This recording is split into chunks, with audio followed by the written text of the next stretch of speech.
Hello दोस्तों, स्वागत है बॉक्सर एजुकेशन यूट्यूब चैनल में। आज इस क्लास में रेलवे के एग्ज़ाम में पूछे गए प्रश्नों का अध्ययन करने वाले हैं। दोस्तों, मेरे चैनल को लाइक, सब्सक्राइब और शेयर अवश्य करें। चलिए शुरू करते हैं। तापमिति, तापीय प्रसार एवं कैलोरीमिति से संबंधित प्रश्नों का अध्ययन करने। तो सबसे पहले चालू करते हैं प्रथम प्रश्न से।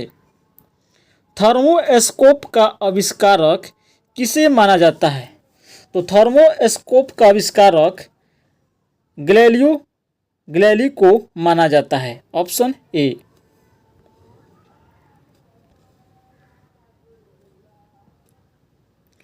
अगला प्रश्न, ग्लूकोमीटर के बारे में निम्नलिखित कथनों में से कौन सा कथन सही है? तो सही कथन कौन है दोस्तों? यह एक चिकित्सक उपकरण है। Option A.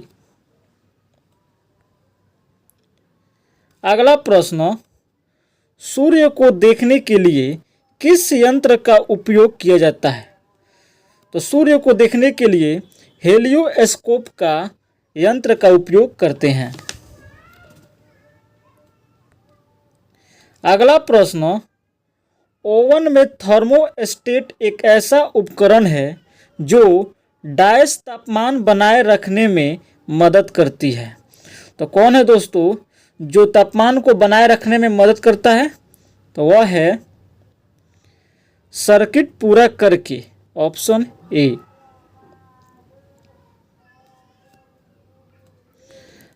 अगला प्रश्न, गर्मी और तापमान और उसके ऊर्जा और काम से संबंधित भौतिक की प्रशाखा को क्या कहा जाता है? तो इस प्रशाखा को ऊष्मप्रवैगिकी कहते हैं। Option B.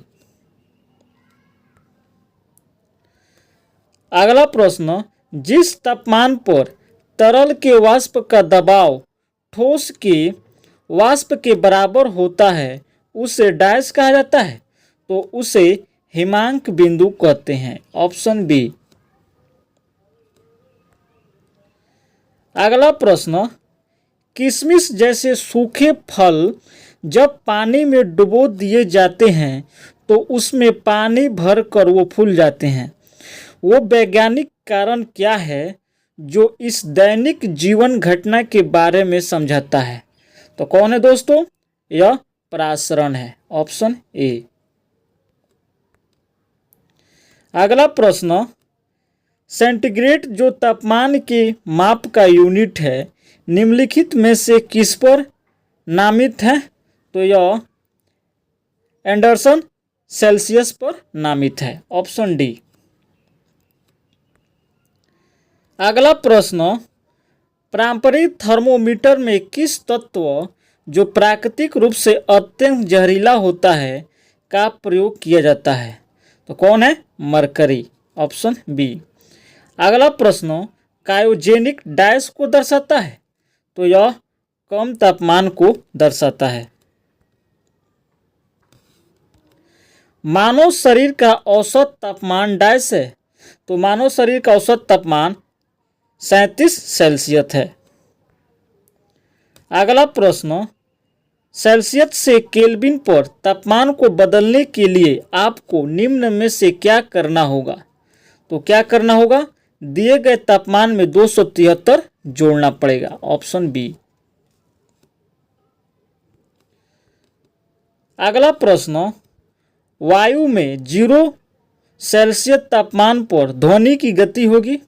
तो 0 सेल्सियस पर ध्वनि की गति 331 मीटर प्रति सेकेंड होती है। Option B. केल्विन पैमाने पर मानक कक्षीय तापमान कितना होता है? तो मानक कक्षीय तापमान 298 केल्विन होता है। Option A. अगला प्रश्न, निम्नलिखित में से कौन सा उच्च तापमान पर आसानी से ऑक्सीकृत नहीं होता है? तो कौन है दोस्तों? मिश्र धातु। Option A. अगला प्रश्न, तापमान को केल्विन पैमाने से सेल्सियस पैमाने पर बदलने के लिए आपको करना होगा। तो आपको क्या करना होगा दोस्तों, दिए गए तापमान में 273 घटाना होगा। Option D. अगर आपको केल्विन से सेल्सियस में आना है तो 273 घटाएंगे, अगर सेल्सियस से केल्विन में जाना है तो 273 जोड़ेंगे। अगला प्रश्न, ठोस के पिघलने के दौरान इसका तापमान डैश है, तो इसका तापमान परिवर्तित नहीं होता है। Option B. अगला प्रश्न, सर्वाधिक उपयुक्त विकल्प का चयन कीजिए। 0 सेल्सियस किसके बराबर होता है, तो यह 32 फ़ारेनहाइट के बराबर होता है। अगला प्रश्न, जल का वाष्पीकरण डैश पर होता है, तो जल का वाष्पीकरण सभी तापमान पर होता है। कथ्यांक बिंदु, हिमांक बिंदु और विगलन तापमान पर, सभी तापमान पर जल का वाष्पीकरण होता है। अगला प्रश्न, 100 डिग्री सेल्सियस तापमान का मान केल्विन पैमाने पर होता है, तो केल्विन पैमाने पर 373 केल्विन पर होता है। अगला प्रश्न, बर्फ का गलनांक बिंदु है, तो बर्फ का गलनांक बिंदु 273.16 केल्विन है। अगला प्रश्न, तापमान को केल्विन पैमाने से सेल्सियस पैमाने में बदलने के लिए आपको दिए गए तापमान में 273 डैश होगा, तो 273 घटाना होगा। अगला प्रश्न, 0 सेल्सियस पर तरल पानी के कणों में उसी तापमान पर बर्फ में कणों की तुलना में अधिक ऊर्जा क्यों होती है, तो इसमें अधिक ऊर्जा चूँकि बर्फ से तरल पानी में रूपांतरण की प्रक्रिया के दौरान बर्फ के कण ऊष्मा ऊर्जा को अवशोषित करते हैं। Option C. अगला प्रश्न, जल किस तापमान पर तरल और गैसीय दोनों अवस्था में होता है, तो यह 100 सेल्सियस पर होता है। अगला प्रश्न, किस तापमान पर पानी तरल एवं ठोस दोनों स्थितियों में विद्यमान हो सकता है, तो यह 0 सेल्सियस पर हो सकता है। अगला प्रश्न, निम्न में से कौन तापमान का मात्रक नहीं है, तो तापमान का मात्रक कौन है दोस्तों, पास्कल। Option C. अगला प्रश्न, केल्विन पैमाने पर लिए गए तापमान को सेल्सियस पैमाने पर बदलने के लिए आपको दिए गए ताप में डैश होगा, तो दिए गए ताप में 273 घटाना होगा। अगला प्रश्न, जब कोई अपघटन अभिक्रिया ताप का उपयोग करके की जाती है तो इसे क्या कहा जाता है, तो इसे तापीय अपघटन कहते हैं। Option C.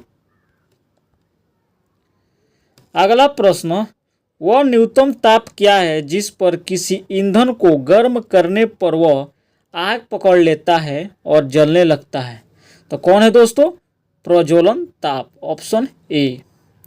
अगला प्रश्न, 77 फ़ारेनहाइट निम्नलिखित में से किसके बराबर है, तो यह 25 सेल्सियस के बराबर है।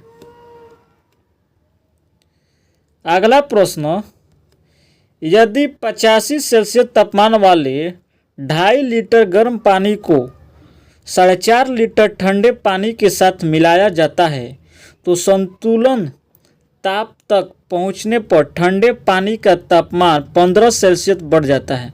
यह मानकर कि कोई ऊष्मा हानि नहीं हुई है, ठंडे पानी का प्रारंभिक तापमान ज्ञात कीजिए।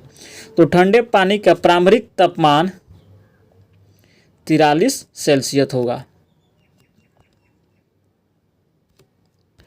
-273 सेल्सियस यह कितने फ़ारेनहाइट के बराबर है दोस्तों, तो यह -278 फ़ारेनहाइट के बराबर है। अगला प्रश्न,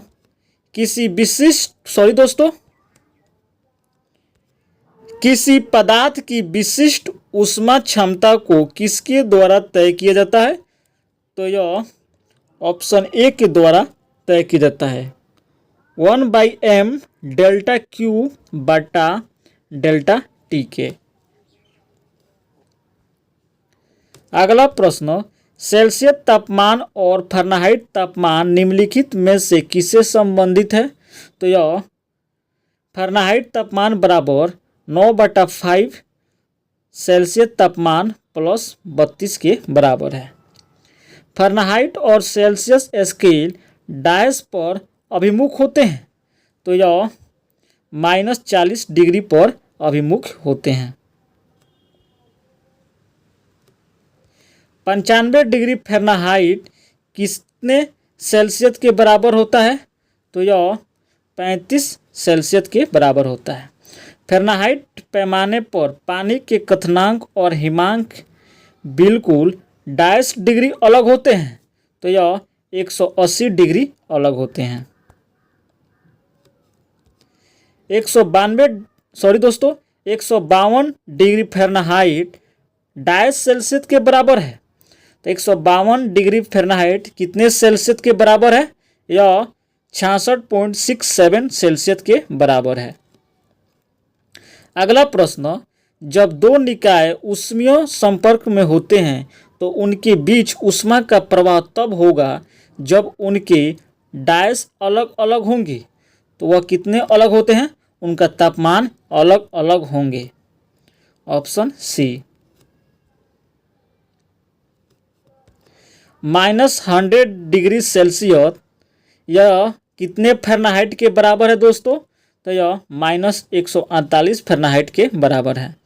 यदि 90 डिग्री तापमान वाले आधा लीटर गर्म पानी को 10 सेल्सियस तापमान वाले 3.5 लीटर ठंडे पानी के साथ मिलाया जाता है तो कोई ऊष्मा हानि न होने पर अंतिम संतुलन तापमान ज्ञात कीजिए। तो अंतिम संतुलन तापमान 20 सेल्सियस होगा।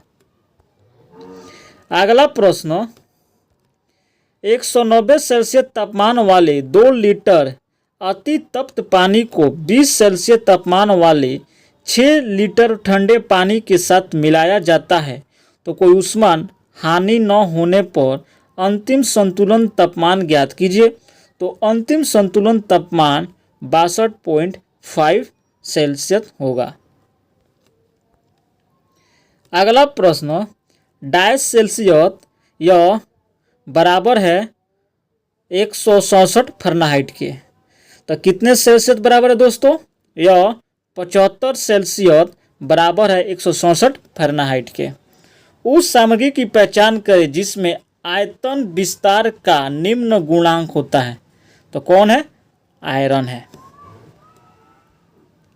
अगला प्रश्न, 86 डिग्री फ़ारेनहाइट निम्नलिखित में से किसके बराबर है? तो यह 30 डिग्री सेल्सियस के बराबर है। उस सामग्री की पहचान करें जिसमें आयतन विस्तार का उच्च गुणांक होता है। तो उच्च गुणांक किसका होता है दोस्तों? यह है एल्कोहल का। Option B. केल्विन पैमाने पर पानी का हिमांक क्या है? तो पानी का हिमांक दोस्तों 273.15 की है। एक मानक पैमाने वाले आधुनिक मरकरी थर्मामीटर का आविष्कार किसने किया था? तो थर्मामीटर का आविष्कार डैनियल ग्रेवियर फ़ारेनहाइट ने किया था। Option B. अगला प्रश्न, तरल नाइट्रोजन का क्वथनांक कितना होता है? तो इसका क्वथनांक -166 सेल्सियस होता है। Option A.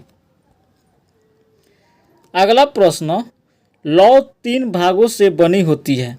सबसे आंतरिक भाग, मध्य भाग और सबसे बाहरी भाग। लौ का सबसे आंतरिक भाग काला क्यों होता है?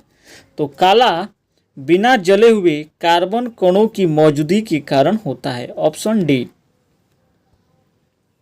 अगला प्रश्न, 2012 में आईआईटी कानपुर में तापमान विनियमित ग्रीन होम बनाने की प्रेरणा कहाँ से मिली थी?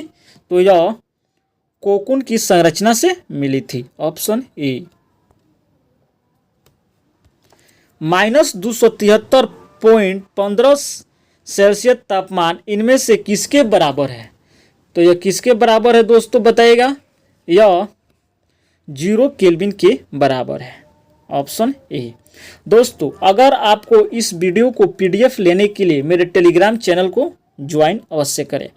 डायस शीतन के साथ होता है तो क्या होता है दोस्तों? वाष्पीकरण। Option B. अगला प्रश्न, ताप स्थानांतरक पृष्ठ पर फिन्स क्यों लगाया जाता है? तो क्यों लगाते हैं दोस्तों? ताप ट्रांसफर क्षेत्रफल में वृद्धि के लिए। Option A. सेल्सियस एवं फ़ारेनहाइट स्केलों पर किस तापमान पर एक समान पठन दर्शाएगा? तो वह है -40 डिग्री। अगला प्रश्न, 27 सेल्सियस तापमान पर स्थित किसी आदर्श गैस को एक नियत दाब पर तब तक गर्म किया जाता है जब तक कि इस गैस का आयतन दोगुना न हो जाए। तो गैस का अंतिम तापमान होगा, तो गैस का अंतिम तापमान 54 डिग्री सेल्सियस होगा। अगला प्रश्न, धातु जो 35 डिग्री सेल्सियस तापमान के ऊपर द्रव अवस्था में रहता है तो कौन धातु है दोस्तों? वह पारा है। Option A. अगला प्रश्न, जिसका तापमान लिया जाना है उससे स्पर्श किए बिना जिस उपकरण से उसका तापमान मापा जाता है तो वह क्या है दोस्तों? वह भरण प्रणाली तापमापी है। Option B. अगला प्रश्न, ताप का अंतरण मुख्य रूप से चालकता, संवहन और विकिरण से डैश होता है तो यह बॉयलर भट्टियों में होता है। Option C.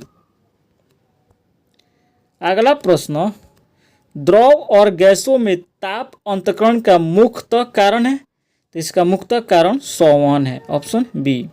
अगला प्रश्न, निम्न में से कौन एक विस्तृत गुण है? तो विस्तृत गुण कौन है? ताप क्षमता। Option B. अगला प्रश्न, केल्विन प्लांक का सिद्धांत उपयोगित है? यह ताप का कार्य में संरक्षण के लिए उपयोगी है। एसआई इकाई में थर्मल चालकता की इकाई है तो थर्मल चालकता की इकाई दोस्तों W प्रति m की है। Option A. अगला प्रश्न, एक आइसोथर्मल प्रक्रिया नियंत्रित होती है तो यह बॉयल के नियम के द्वारा नियंत्रित होती है। अगला प्रश्न, एक विद्यार्थी एक बीकर में रखे जल को निरंतर ऊष्मा देता है और तापमान को समय के फलन के रूप में मापता है तो वह पाता है कि जल का तापमान समय के साथ बढ़ता चला जाता है। कुछ समय बाद ऊष्मा देते रहने के बाद वह स्थिर रहता है। तापमान एक निश्चित चरण तक स्थिर रहता है। जल के स्थिर तापमान है तो जल के स्थिर तापमान क्या है दोस्तों? 100 डिग्री सेल्सियस है। ऊष्मागतिकी का 6वां नियम का आधार निम्न में से क्या है? तो कौन है दोस्तों? तापमान माप है। Option B. एक पदार्थ की तापीय धारिता को किस तरह परिभाषित किया जाता है? तो इसे H बराबर U प्लस PV के द्वारा परिभाषित किया जाता है। ऐसा उपकरण जिसमें तापीय धारिता की कीमत पर तरल पदार्थ द्वारा कार्य किया जाता है उसे क्या कहते हैं? तो उसे टरबाइन कहते हैं। अगला प्रश्न, अनंत ताप क्षमता का एक बड़ा वस्तु के रूप में जाना जाता है तो कौन है?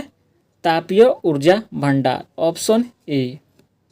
अगला प्रश्न, एक ब्लैक बॉडी रेजिस्टर से निकलने वाली ऊर्जा की अधिकतम आवृत्ति किस पर आधारित है? तो यह तापमान पर आधारित है। अगला प्रश्न, तापीय धारिता के निर्माण को किस तापमान और दबाव पर यौगिकों को तापीय धारिता के रूप में परिभाषित किया जाता है? तो यह 25 सेल्सियस और 1 वातावरण पर निर्धारित किया जाता है। Option B.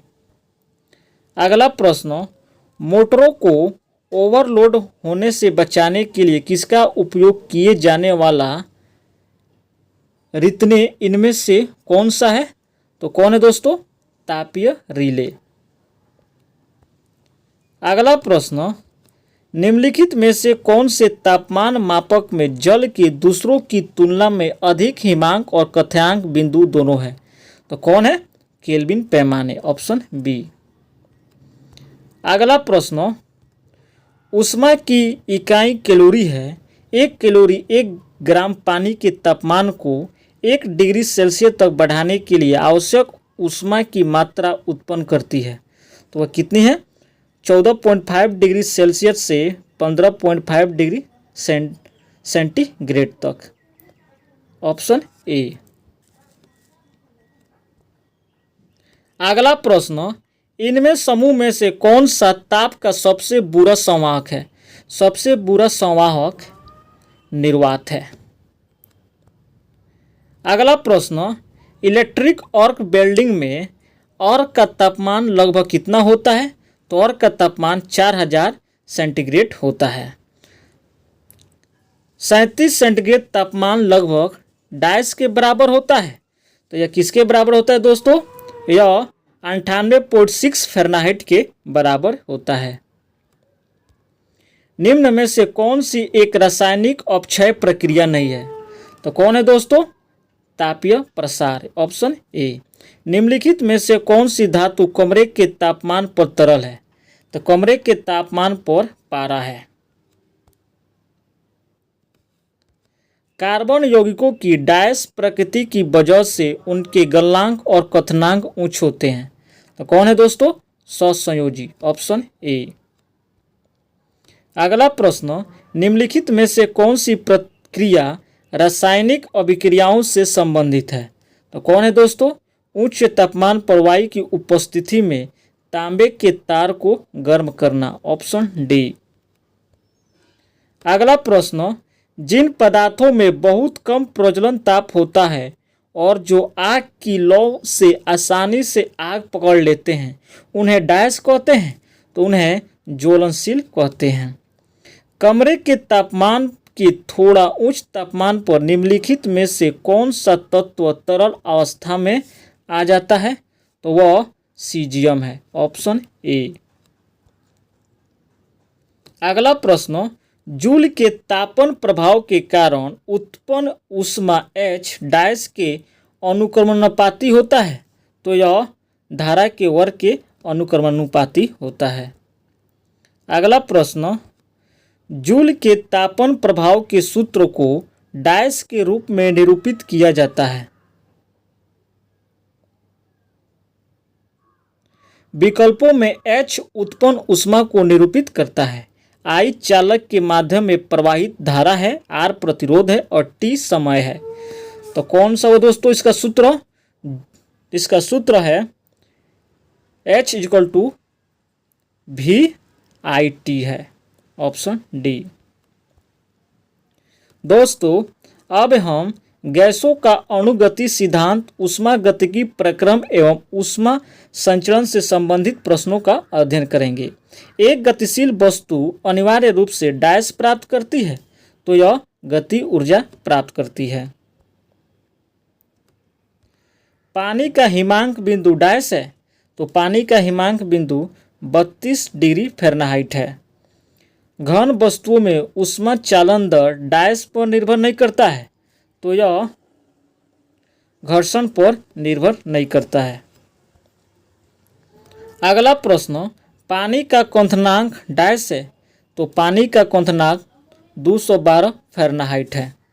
अगला प्रश्न, डायस ऊष्मा ट्रांसफर का एक प्रकार नहीं है, तो कौन है दोस्तों? प्रतिबिंब, ऑप्शन बी।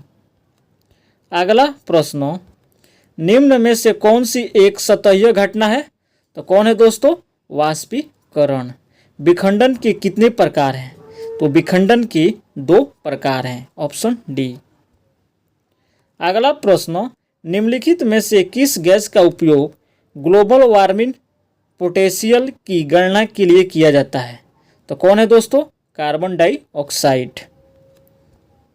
अगला प्रश्न, ऊष्मा स्थानांतरण की प्रणालियों चालन और संवहन डायस द्वारा अलग किए गए निकायों के बीच संचालित होती है, तो कौन है दोस्तों? निर्वात होती है, ऑप्शन ए। अगला प्रश्न, m द्रव्यमान वाले किसी गेंद को ऊंचाई h से गिराया जाता है। ऊंचाई h/3 पर इसकी स्थिति ऊर्जा और गति ऊर्जा का अनुपात निम्नलिखित में से किसके बराबर होगा? तो यह 1/2 के बराबर होगा। अगला प्रश्न, 50 ग्राम भार वाले तांबे के किसी खंड को 20 सेल्सियस से 60 सेल्सियस तक गर्म किया जाता है। खंड में कितनी ऊष्मा स्थानांतरित होगी? तो खंड में 772 जूल ऊष्मा स्थानांतरित होगी। अगला प्रश्न, यदि अभिकारकों की कुल ऊर्जा अभिक्रिया के उत्पादन से अधिक है तो ऊष्मा मुक्त होती है और अभिक्रियाओं को डैश अभिक्रिया कहा जाता है, तो इसे ऊष्माक्षेपी अभिक्रिया कहा जाता है। अगला प्रश्न, 200 ग्राम द्रव्यमान वाली एक कढ़ाई की ऊष्माधारिता ज्ञात कीजिए। यदि इसे 2000 जूल ऊष्मा दिए जाने का इसके तापमान में 8 सेल्सियस की वृद्धि होती है, तो कौन हो उसका आंसर? तो इसका आंसर है 25 प्रति केल्विन, ऑप्शन डी। अगला प्रश्न, डैश इंसुलेटर का एक उदाहरण नहीं है, तो इंसुलेटर का कौन उदाहरण है दोस्तों? मानव शरीर। अगला प्रश्न, जलती हुई मोमबत्ती को कांच के जार से ढकने पर क्या होगा? तो कांच के जार से ढकने पर यह मोमबत्ती बुझ जाएगी, ऑप्शन बी। अगला प्रश्न, स्वच्छ विकास तंत्र कार्यक्रम का उपयोग डैश को कम करने के लिए किया जाता है। तो इसका उपयोग दोस्तों ग्रीन हाउस गैस उत्सर्जन के लिए कम करने के लिए किया जाता है। अगला प्रश्न, आर्गन का उपयोग समानांतर तापदीप्त प्रकाश बल्बों से भरने के लिए किया जाता है, क्योंकि आर्गन डैश गैस है। तो आर्गन क्या है दोस्तों? अक्रिय गैस है। अगला प्रश्न,